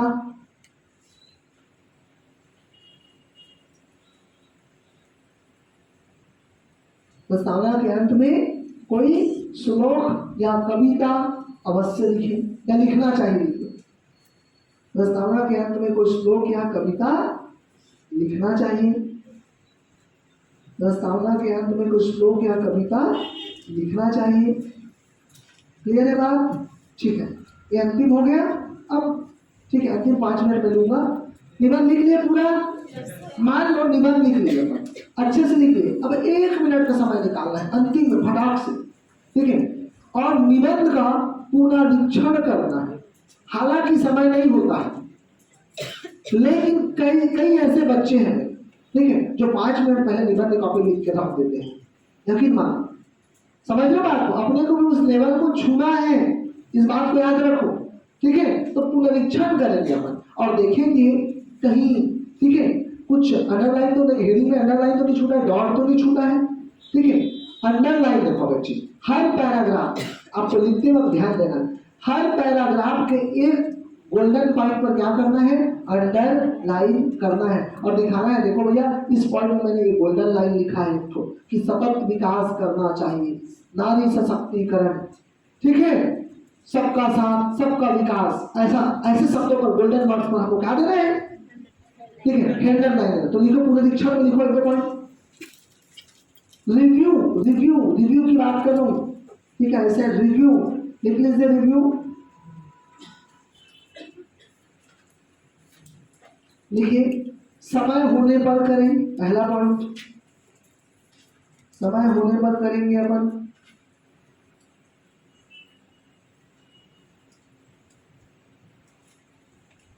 समय होने पर दूसरा पॉइंट लिखिए, काट फीट नहीं करना है, निबंध में काटा फीटी नहीं करना है।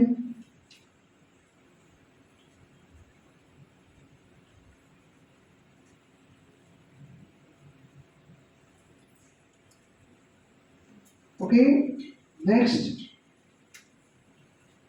एक पैराग्राफ में एक दो शब्दों पर, एक पैराग्राफ में एक दो शब्दों पर अंडरलाइन अवश्य करें। एक पैराग्राफ में एक दो गोल्डन शब्दों पर अंडरलाइन अवश्य करें। क्या आप लिखते समय भी कर सकते हो, लास्ट में भी कर सकते हो ना। रिव्यू हम करेंगे, एक पैराग्राफ में एक दो शब्दों पर हम क्या कर सकते हैं, अंडरलाइन कर सकते हैं। क्लियर बात? ठीक, अंडरलाइन करना चाहिए और करना है, तुम लोगों को ध्यान रखो। अंडरलाइन नॉर्मल में भी दिखाना है, समाज शास्त्र में लिख रहे हो उसमें भी क्या करना है, अंडरलाइन करके दिखाना है। एग्री? ठीक है, तो अंडरलाइन आपको करना ही है ना। हाँ, जैसे मैंने लिखा, मान लीजिए निष्कर्ष लिख रहा हूँ, तो अब समय आ गया नक्सलवाद को हमें जड़ से मिटाना होगा। इसके लिए संवाद और संहार, संवाद और संहार, ठीक है, बातचीत और बंदूक से मारेंगे भी जो नहीं समझेगा उसको, दोनों की आवश्यकता है। अंडरलाइन कर दो, संवाद और संहार, ठीक है। इस तरह हमें वैश्वीकरण के, ठीक है, प्रभाव से बचने के लिए या वैश्वीकरण को जाने के लिए, तो ऐसे गोल्डन शब्द में लगा दो, गढ़बो नवा छत्तीसगढ़ लिख रहे हो उसमें लगा दो। आई बात समझ में? छत्तीसगढ़ सरकार ने ग्रामीण संस्कृति को आगे बढ़ाने के लिए गोठान योजना लाया, ग्रामीण संस्कृति को अंडरलाइन कर दो। बात समझ में आ रहा है? गोल्डन लाइन क्या है, ठीक है, तो यू हैव टू अंडरलाइन, ठीक है। चलिए, हो गया इतना क्लियर? अब देखो, एक चीज लिखने का नहीं है, खाली मैं कुछ लिख रहा हूं, समझना बात को।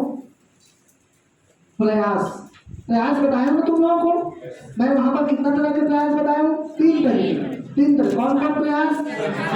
ठीक है, लेकिन प्रयास का दायरा बढ़ा रहा हूं। देखो प्रयास का दायरा कैसे बढ़ा सकते हैं। एक तो अपन इधर देखो, खाली संवैधानिक, कॉन्स्टिट्यूशनल लिख सकते हैं, संवैधानिक प्रयास।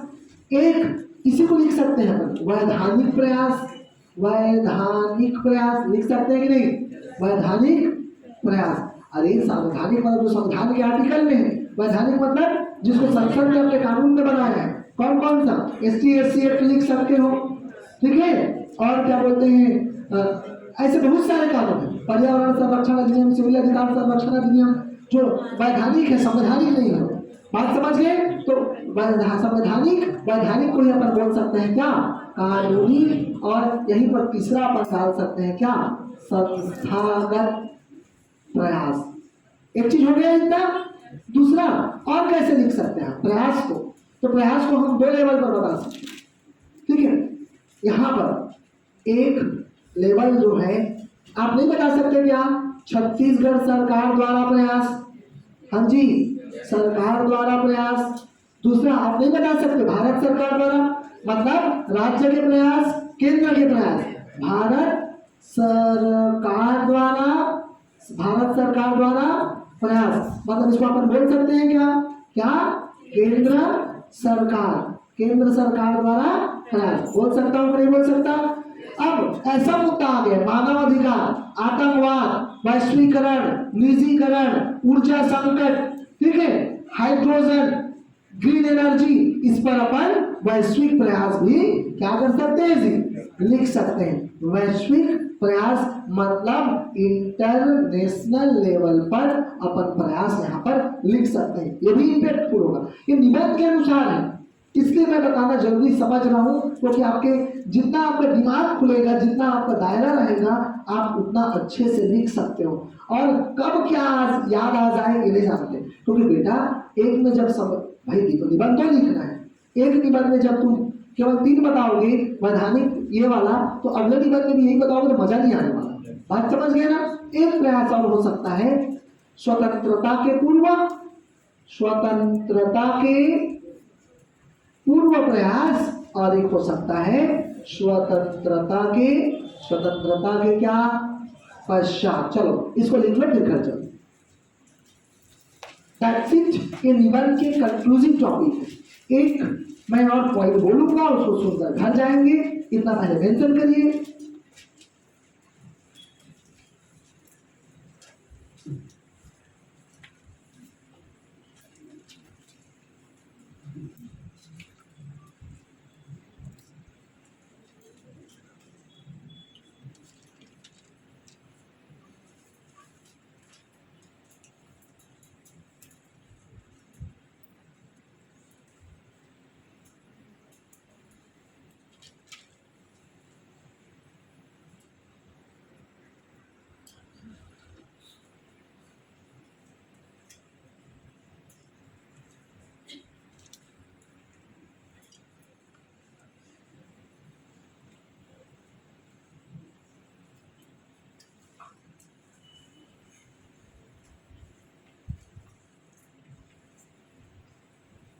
प्रयास वैसे लिख लीजिए चौकोन करके।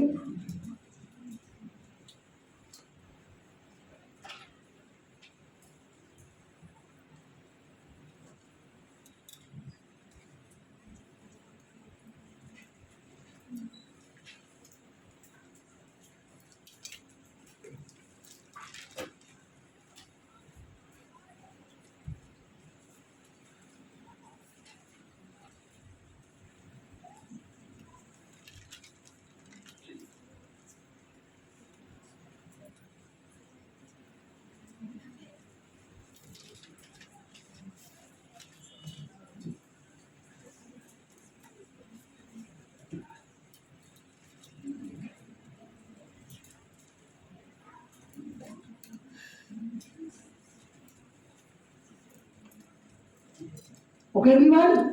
Got it? So,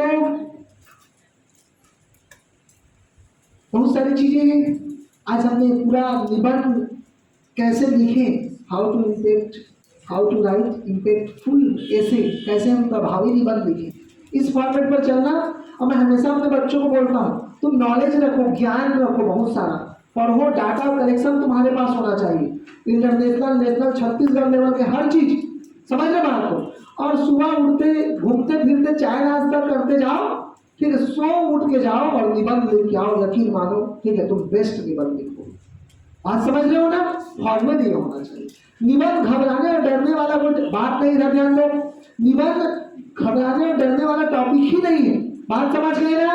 आपको बस सभी चीजों को, अपने पूरे ज्ञान को, निचोड़ को अपने को शब्दों में क्या करना है, पिरोना है। और हेडिंग मैं तुमको दे दिया, अब उसमें डाल के आओ ना, कोई दिक्कत नहीं, एक का उधार भी हो जाए तब भी चलेगा, कोई दिक्कत नहीं। अगर सर विशेषता ही महत्व है, महत्व ही विशेषता है, समझ रहे बात को? सरकार का प्रयास ही, ठीक है, उस निबंध का एक आयाम हो सकता है। तुम जितना जानते हो, मेरे बाद इन शब्दों पर ध्यान दोगे। कल से हम कोशिश करेंगे नए टॉपिक पर जाने की। उससे पहले एक शब्द, जैसा कि मैंने आप सबको नारी सशक्तिकरण पर एक बात बताई, ठीक है, और मैंने अग्रेसिव निबंध लिखने के लिए कहा, तो अग्रेसिव निबंध में हमारा नारी सशक्तिकरण पर एक बात हो सकता है और हम कह सकते हैं, ठीक है, हम नारियों के लिए आज किताबों में अनेक प्रकार की बातें करते हैं और तमाम महिला सशक्तिकरण की, ठीक है, ढकोसला दिखाते हैं और ढकोसला करते हैं, ठीक है, या महिलाओं के लिए हम, ठीक है, तरह तरह की स्कीम लेकर के आते हैं। पर सही यह है कि महिलाओं को आज हर जगह, हर मोड़ पर नए संघर्ष, नए चुनौती का सामना करना पड़ता है, उन्हें रोका जाता है, ठीक है, चाहे वो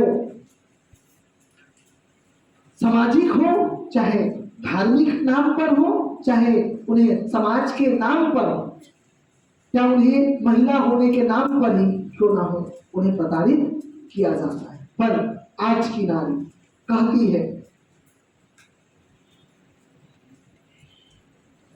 एक कोटेशन हम यहाँ पर डाल देंगे, और ये कोटेशन जो है ये बहुत अच्छा कोटेशन है। ये कोटेशन कहता है,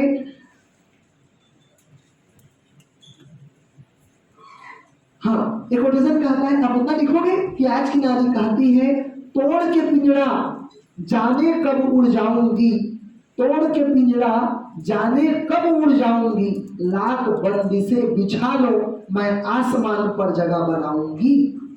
That's it. इतना बोल के आप आगे, इतना बोल के आप आगे बढ़िए और बताइए आप महिला क्या क्या कर सकती है।